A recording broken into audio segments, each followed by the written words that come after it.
সবাইকে আসসালামু আলাইকুম। আমরা আজকে দেখব আমার শাইখ আহমদ বিন ইউসুফ আল আজহারির তেলাওয়াত আমরা শুনব। সকালে শুনেন, অনেক ভালো হবে। শাইখ এত সুন্দর তেলাওয়াত করেছেন আমাদের মাঝে, আল্লাহ হৃদয় ছুঁয়ে যায় ওনার তেলাওয়াত। আমরা সবাই দেখি।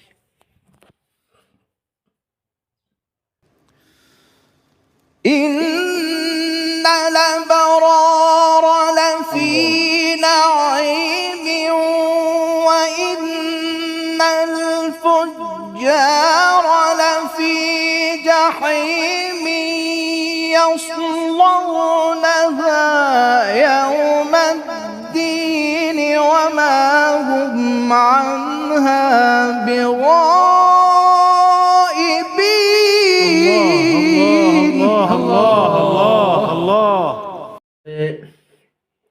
শায়েখ শুধু আমাদের বাংলাদেশের গর্ব না, পুরা পৃথিবীর গর্ব শায়েখ।